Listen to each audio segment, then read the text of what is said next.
카드값 내고 월세 내고 하면은 진짜 남는 게 없거든요. 생활비에서 이런 건 정말 반드시 없애야 된다라는 그런 항목이 있다면 한 3가지. 이게 다들 본인들의 생활비 보시면은 다 써야 될 돈이라고 맞아요. 생각을 해요. 근데 그걸 제3자가 보면 아닌 것들 많거든요. 그러니까 요즘에 많이 쓰시는 것들 보면 없어도 되는 것들. 그러니까 뭐 예를 들자면 택시 타는 거.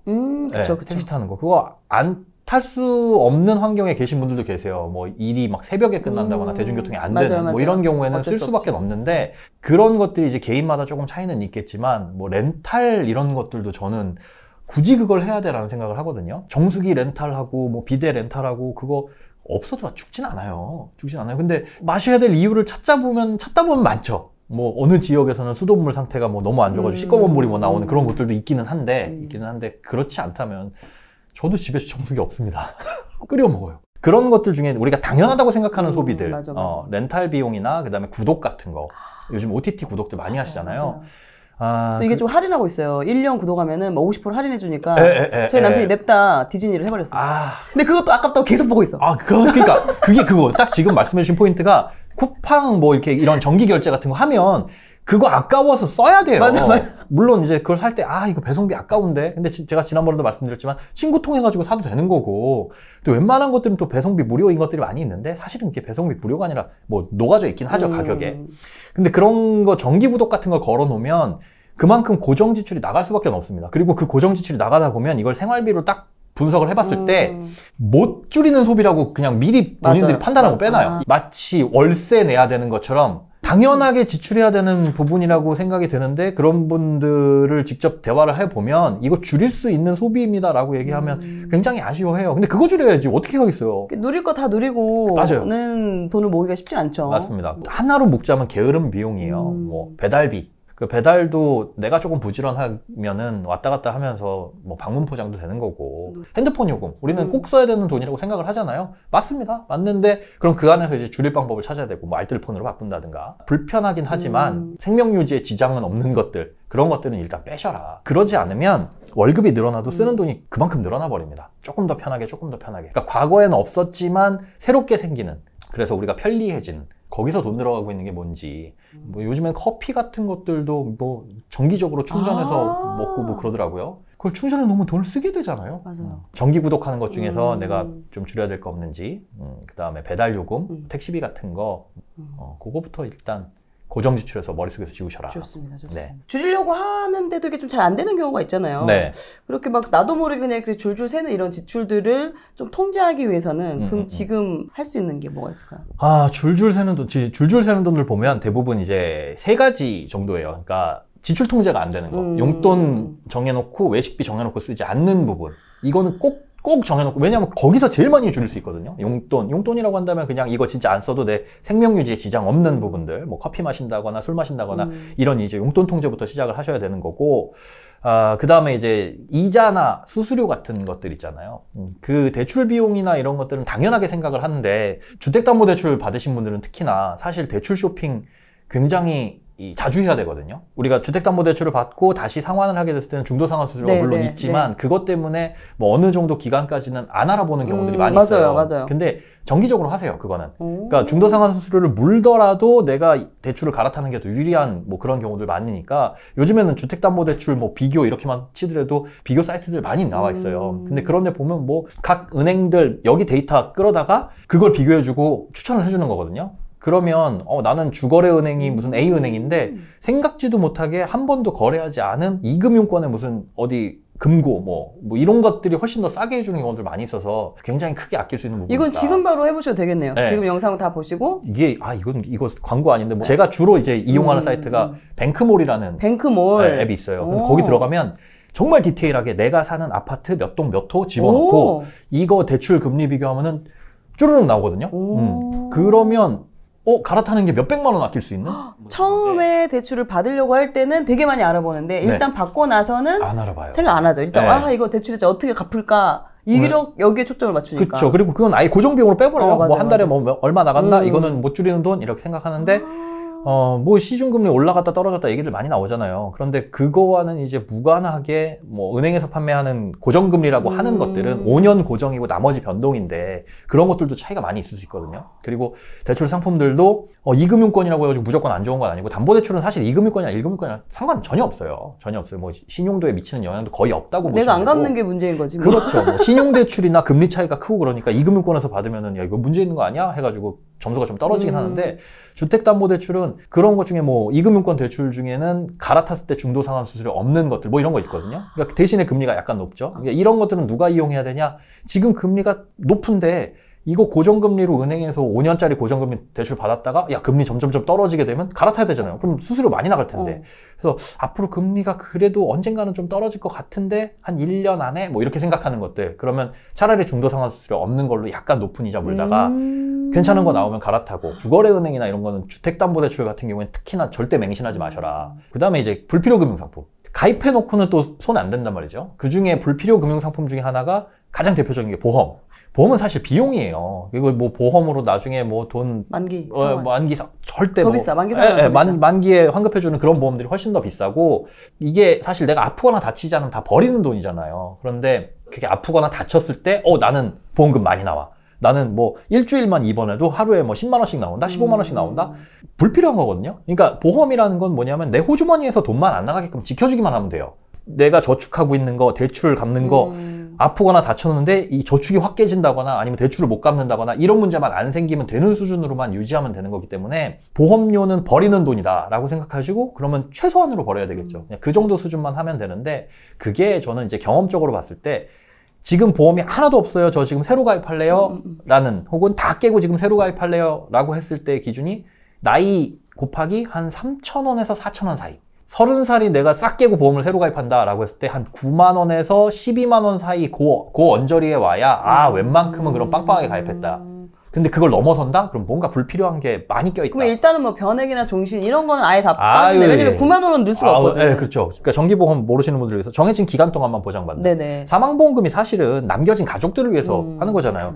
뭐 80세 때 아버지 돌아가셨어. 내가 사망했어. 우리 애들 어쩌나? 이런 걱정은 사실은 필요 없죠. 지들 다 독립해가지고 알아서 먹고 살고 있을 텐데. 그러면 애들이 독립하는 65세까지는 그래도 내가 책임져야지? 내가 나이가 40살이네? 그러면 25년짜리 요것만 가입하면 되죠.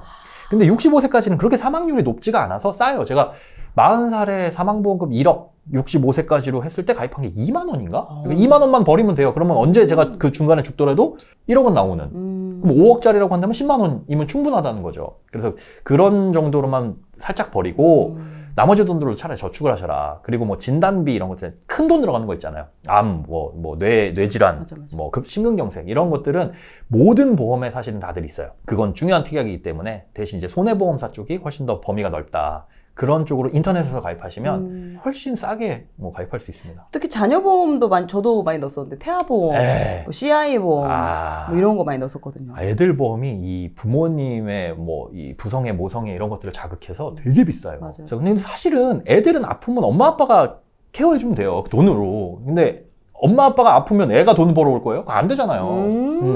어렸을 때나 많이 아파요. 그래서 실손보험도 사실 애들이 더 비쌉니다.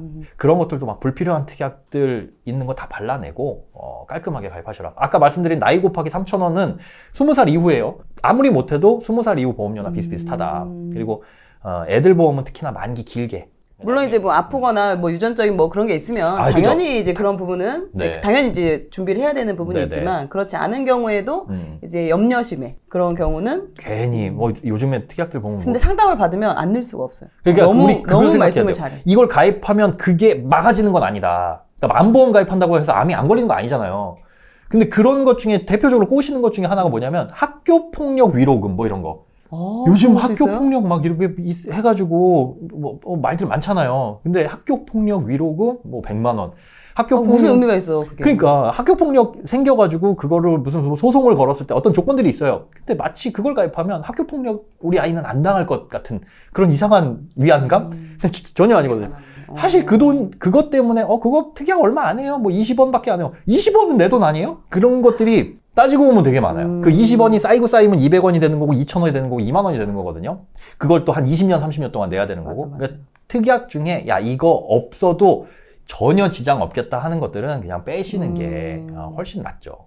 그 생활비 그 항목당 좀 비율을 예를 들어서 뭐 소득의 어느 정도는 이렇게 써도 된다. 뭐 주거비로는 뭐 몇 퍼센트, 교육비로는 뭐 소득의 몇 퍼센트 이 정도 있을까요? 이게 기준이? 어떤 기준이 있으면 그 기준에 맞춰가지고 내가 잘하고 있냐 못하고 있냐를 판단해 보시려고 하시는 분들이 많은데 그 기준을 말씀드리면 나 여기 안에 들어있어. 그렇다고 안심할 게 아닌 게 뭐 예를 들어서 주거비는 OECD 평균으로 보면 우리나라가 되게 낮아요.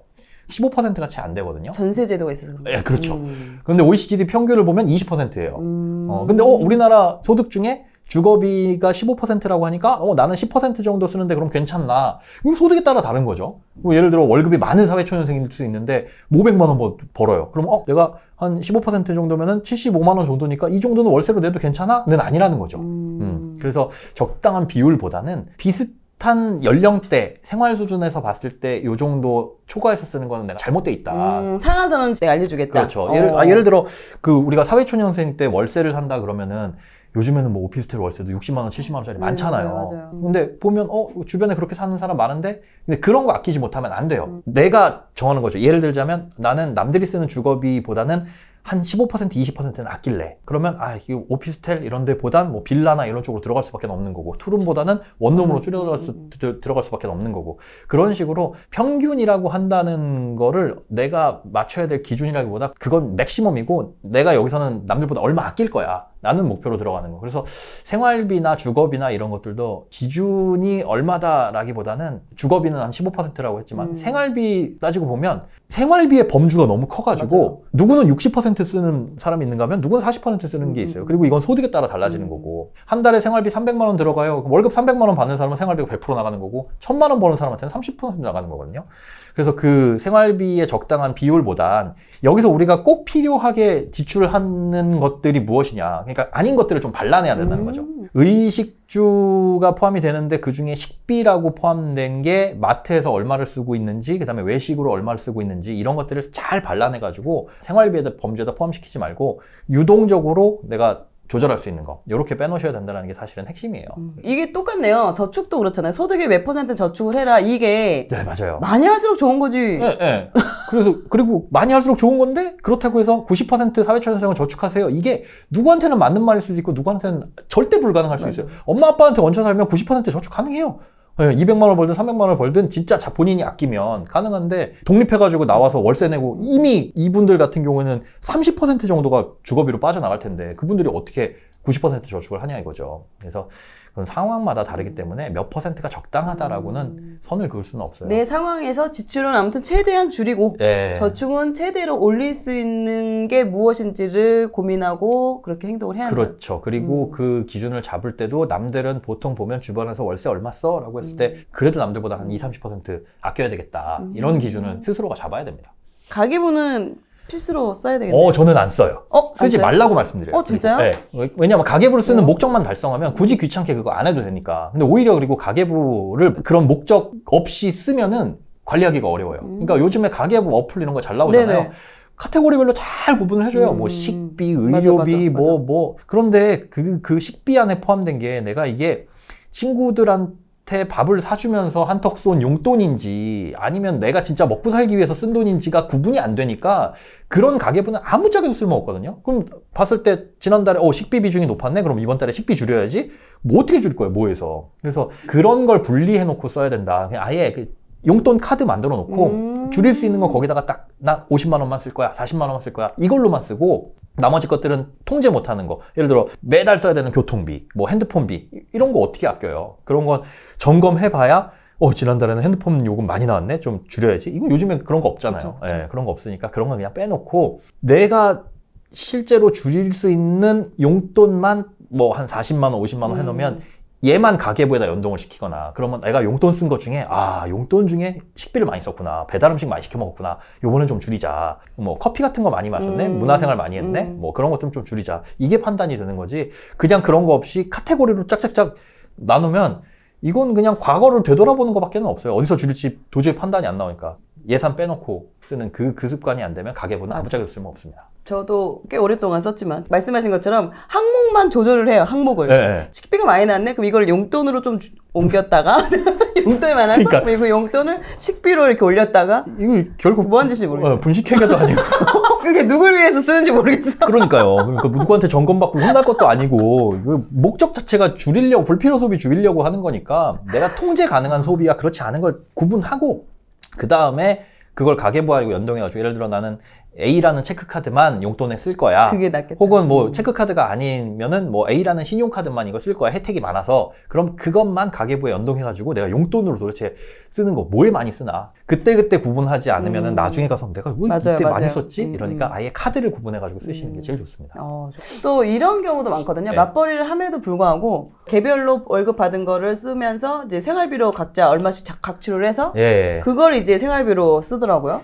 추천해드리는 건 통장 합치는 걸 추천을 드리긴 해요. 근데 그러지 않고도 돈 관리 잘 하시는 분들이 있거든요. 그러니까 반드시 그게 정답은 아닙니다. 네. 제가 본 분들 중엔 연령이 한 연령대가 50대 정도 되신 부부인데 서로 아직까지 결혼하신 지도 꽤 됐는데도 서로의 월급을 모르는데 그분들의 자산 모은 걸 보면 잘 모았어요. 그러니까 반드시 통장을 합치는 게 답은 아니다. 그렇다고 해가지고 분리해 놓는 게 그럼 답이냐? 그분들은 특이 케이스고 대부분 이제 통장을 분리해 놓고 따로따로 쓰고 객출해가지고 얼마씩 이렇게 하자라고 하는 분들을 보면 나도 쓸 거 쓰고 너도 쓸 거 쓴다. 그래서 눈치 보지 말고 각자 쓰고 싶은 거 쓰자. 네, 그 지출이 높습니다. 그러니까 합치시되 현실적으로 뭐 내가 버는 게 많아, 뭐 네가 버는 게 더 많아 해서 네가 조금 더 써, 내가 더 써 그런 것들은 이제 서로 간에 합의를 해야 되지만 실제로 필요한 정도만큼에서 플러스 알파 정도만 쓰셔라. 예를 들어 이제 결혼하시고 애 낳고 그러면은 용돈이라는 개념이 많이 쓸 게 없어요. 사실 쓸 게 없고 쓸 돈도 없고. 그리고 또 여성분들 같은 경우에는 직장을 다니시면은 그런 이제 사회적인 어떤 품위유지 비용이 필요하기는 한데 직장을 또 안 다니시고 쉬고 그러면은 사실 집에 있으면서 그렇게 돈을 많이 이게 쓸 만한 지출처가 없거든요. 옆집 엄마 만나야 되고 앞집 엄마 그렇죠. 사회생활 하는 것보다는 많이 줄어든다는 거죠. 그러면 그런 부분에 있어서 내가 그래도 최소한으로 써야 될 게 얼마인지를 부부간의 논의를 통해 가지고 정해놓는 게 좋다. 남편 용돈은 예를 들어 뭐 30만 원, 아내 용돈도 30만 원 했는데 바빠지는 직종에 가거나 아니면 앞서 말씀드린 뭐 그런 일이 있으면은 서로 간의 용돈을 줄이거나 아니면 그 돈을 각자 이제 모으는 그런 방향으로 가고. 같이 돈 관리를 하는 게 가장 좋은 건 뭐냐면 공동의 목표를 달성하기 위해서 서로 이제 머리를 맞대고 의논하게 된다는 거죠. 예를 들어 우리가 지금 전세 살고 있는데 3년 후에는 어떻게든 좀 시드머니 좀 모아가지고 대출 받대로 집을 좀 사자. 그럼 얼마를 모아야 된다. 그러면 공동으로 이만큼씩 뭐 100만 원씩만 모으고 나머지는 우리가 쓰자. 이거보다는 다 함께 모아놓고 나머지 짜잘짜잘한 것만 용돈으로 한 30, 40만 원 쓰는데 이것도 우리 좀 줄여야 되겠다. 그래야지 뭐 3년 안에 목표 달성할 수 있고 이런 이제 좀 발전적인 얘기가 오고 가고 하는데 그러지 않고 뭐 월급 얼마 받으니까 그 중에 몇 %는 떼어내가지고 관리하자 이러면 안 돼요. 잘. 그래서 추천드리는 건 이제 신혼부부나 이런 분들 같은 경우에는 아예 처음부터 돈을 합치시고 그리고 용돈 정해놓고 그리고 두 분이서 써야 되는 외식비 정해놓고 그러니까 맞벌이 부부는 사실은 외식 많이 할 수밖에 없어요. 나는 요리가 취미야 하면 나이스하죠. 나이스한데 문제는 그걸 요리를 해놓고 월화수목금 먹을 만한 시간이 없다는 거. 뭐 다 썩어서 버리고 막 파도 한 단 사놨는데 두 뿌리밖에 못 쓰고 다 갖다 버리고. 맞아. 외식비도 보통 보면 요즘에 많이 늘어났더라고요. 2명이서 쓰시는 맞벌이 가구의 외식비 보면 한 80만 원 정도 이렇게 쓰시는 경우가 제가 본 사례 중에는 대부분이에요. 60에서 80 사이 이렇게 쓰는데 그 외식비도 통장 하나에다 딱 넣어놓고 내 용돈 통장 말고 토스나 이런 데 보면 모임 통장 같은 거 있거든요. 맞아요. 네, 그거는 권한만 주면 이 통장에 있는 걸 볼 수도 있고 쓸 수도 있어요. 그러면 우리 모임 통장 안에 우리 외식비 통장 안에 60만 원이 있어. 그러면 오는 길에 뭐 치킨 한 마리 사오세요. 뭐 이런 거면 사실 이거 내 용돈으로 써야 되나? 이게 생활비 아니야? 뭐 이런 것들 있잖아요. 좀 치사하지만. 오늘 뭐 치킨 먹고 싶은데 그 앞에 전기구이 통닭 돌아가는 거 그거 하나 사다 줘 라고 했을 때 그럼 생활비로 쓴다? 이건 사실 어떻게 보면 외식이잖아요. 그 외식비 통장에서 그러면 이게 뭐가 되냐면 한 달에 60만 원 외식비로 쓰기로 했는데 이번 주에 10만 원 정도 외식했네? 다음 주에는 조금 여유롭게 할까? 뭐 이런 게 되거든요. 아니면 이번 주에 외식 너무 많이 했는데 이거 좀 줄이자. 그게 서로 간에 그걸 가지고 돈을 가지고 얘기를 하지 안 그러면 그냥 의식 없이 쓰게 돼요. 어제는 치킨 먹었으니까 오늘은 치킨 말고 딴 거 먹자. 이런 식으로. 맞아. 내가 샀으니까 너가 한번 사. 네, 뭐 그렇게 돼요. 그러면 이게 어차피 나도 쓰고 너도 쓰고 우리도 쓰고가 되거든요. 그러지 말고 내 용돈, 네 용돈, 그다음에 우리 공동의 뭐 데이트 통장처럼 외식비 이렇게 정해놓고 그 안에서 쓰시려고 하고 나머지는 아예 다 떼어내고 공과금 같은 거 거기서 나가고 거기에서 이제 저축되고 그런 식으로 가시는 게 가장 좋습니다. 일단 돈 모으는데도 되게 중요한 포인트인데 통장을 합치는 게. 근데 또 이제 사고 치는 걸 예방하는 차원에서도 그런 게 또 관리가 필요한 것 같아요. 그래서 저희는 남편과 저의 그 금융기관 이런 모든 비번을 제가 다 알고 있거든요. 이게 되게 중요한 포인트인데요. 사실은 뒷주머니 찾는 경우들도 많이 있잖아요. 그래서 그걸 방지하려면 어떻게 해야 되냐면 공인증서를 뭐 이렇게 공유해도 되지만 미리 좀 숨통을 좀 터놓는 거. 미리 좀 많이 줘라. 그래서 많이 주지는 않고 용돈 있죠, 용돈. 예를 들어 한 30만 원 정도 필요해. 그러면 한 40만 원 정도. 여유 있게. 그리고 본인이 아껴서 나머지 모은 돈은 서로 간에 노터치. 그걸로 무슨 뭐 100만 원짜리 낚싯대를 사든 뭐 200만 원짜리 핸드백을 사든 그건 내 돈 쓰는 거니까. 근데 그거를 이제 돈을 합치지 않고 이렇게 어영부영 쓰다 보면 야, 너 명품백 샀더라. 뭐 이러면서 나도 그럼 저 정도는 사도 되지 않을까? 서로 소비가 늘어나거든요. 그런 돈 말고 용돈을 약간 여유롭게 둬가지고 거기서 모아가지고 알아서 지출하는 건 그게 아무리 내가 봤을 때 돈 주고 저런 걸 사냐 싶어도 노터치 하는 거죠. 저도 이제 직장을 꽤 오래 다녔는데 거기에 보면 이제 그 뒷주머니 차는 그 스킬들이 날로 늘어나고 있더라고요. 저는 사내 커플이었기 때문에. 네, 저희 남편은. 근데 그게 가능해요? 아니, 저희 남편은 안 되죠. 근데 이제 그 외에 이제 남직원들 같은 경우 보면은 다른 계좌를 알려줘가지고 그 다른 계좌로 받아서 그 계좌로 본인이 쏴주더라고요. 얼마를 빼서. 추석인데 네네. 추석에 또 이제 걱정되는 게 경조비가 많이 나가잖아요. 조카들 만나거나 이런 게 지금 이제 5만 원짜리 지폐가 생기면서 이제 이게 10,000원짜리 꺼내기가 되게 민망할 정도로. 그래서 30,000원짜리 지폐가 나와야 돼요. 세뱃돈이 특히나 뭐 네, 그렇죠. 맞아요. 그런 것들도 사실은 예산을 잡아서 쓰는 게 가장 좋죠. 그러니까 예를 들어 100만 원 쓴다. 그러면 나누기 12달 하면 83,000원이잖아요. 그러면 한 10만 원 정도는 이거 고정 비용이야. 라고 생각하고 빼놔야 돼요. 비상금 쪽으로. 그러니까 이벤트 비용처럼 해가지고 월 10만 원씩은 이제 뭐 명절 때나 이런 뭐 부모님 생신이나 이런 것들 때 쓴다 생각하고 미리 이제 빼두셔라. 미리. 그리고 이제 해서는 안 될 게 뭐냐면 사회초년생들 돈 벌기 시작하면서 추석 때, 설 때 부모님께 그래 와가지고 막 50만 원짜리 뭐 이렇게 옷 한 벌 해드리고 하는 분들 있어요. 물론 효자야. 근데 그거 하지 마셔라. 그러니까 부모님이 지금 당장 그게 꼭 필요한 경제 수준도 아닐 뿐더러 사회초년생이면 또 엄마 아빠도 일하고 계시는 곳들 많잖아요. 그리고 지금 그렇게 한 게 처음이자 마지막이면 모르겠는데 그렇게 처음에 사이즈를 키워놓으면 다음 설 때도 그렇게 해야 되고 다음 추석 때도 그렇게 해야 돼요. 당연히 고마울 텐데 부모님 입장에서 얘가 이렇게 쓰면서 지 돈 못 모으고 지 집 사는데 늦어지고 하는 걸 원하시겠어요? 아니면 뭐 명절 때마다 뭐 하나씩 들고 오는 게 좋으시고 뭘 원하시겠어요? 내가 돈을 벌어서 여유가 생겼다고 해가지고 이제 부모님 용돈 한 달에 뭐 30만 원씩 드리고 하고 싶죠. 마음이야. 근데 지금 당장 그게 부모님 그것도 중간에 줄일 수는 없거든. 안 드릴 수 없거든. 그게 되게 이게 서운해져요. 한 번 부모님 용돈 한 번 드리기 시작하면 맞아요. 부모님들도 그 생활비에 맞춰서 들어오는 용돈 생각하시고 쓰시니까 그게 부모님이 요구하시는 거. 예를 들어 야 너 이제 엄마 아빠한테 아직 얹혀 사니까 지금부터는 하숙비 내라. 생활비 어느 정도 부담해라 하라고 해가지고 내는 거 아니면 그냥 달라고도 안 했는데 부모님이 직장 다니시는데 용돈 20만 원, 30만 원씩 고정적으로 드리는 건 저는 반대. 그거 안 주신다고 해가지고 서운해 하신다면 뭐 말씀을 드리면 되죠. 전 엄마 나 이거 돈 모아가지고 내가 빨리 이제 경제적인 자립을 할 거야. 너무 마음에 들죠. 그렇게 하는 게 낫지. 그거 30만 원, 40만 원 드리고 있다가 언제 줄이냐면 결혼해가지고. 맞아. 그러면 양쪽에 드려야 되는데. 드려요. 좀 부담스러워요. 아예 처음부터 안 드렸으면 모르겠는데 줬다 뺏는 게 제일 기분 나쁘잖아요. 맞아. 들여다가 줄이거나 이러면 그러니까 평상시에 드리는 용돈이나 아니면 설 추석 때 너무 과하게 뭐 어디 놀러 갈 때 가족 여행 가는데 내가 200만 원 부담할게 이런 거 하지 마셔라. 그리고 본인 먼저 자립을 제대로 해놓는 게 그렇죠. 부모 입장에서는 훨씬 더 그게 낫죠. 그래놓고 돈 못 모으고 결혼할 때 엄마 3천만 원만 나한테 꼴랑 500 쓰고 3천 그러니까 그러지 말고 그러니까 부모님께도 그거는 말씀드려라. 부모님도 서운할 수 있어요. 얘가 이제 월급 받기 시작하는데 어떻게 뭐 하나도 없냐. 그러면 엄마 아빠 나는 이거 돈 빨리 모아서 뭐 대신 뭐 작은 선물은 사드릴 수 있으니까. 사드릴 수 있죠. 근데 그게 너무 과하지 않은 수준에서 제발 그거 맞아, 괜히 뭐 부모님께 왜 그런 거 있죠. 왜 케이크 이렇게 해가지고 돈 줄줄줄줄 뽑는 거 그런 건 우리 환갑이나 칠순이나 맞아. 뭐 10년에 한 번 돌아오는 그때 맞아요. 괜히 인스타에 친구 우리 아빠 좋아하시는 모습 보세요. 그럼 나도 이렇게 해야 되나? 총 쏘는 것도 있고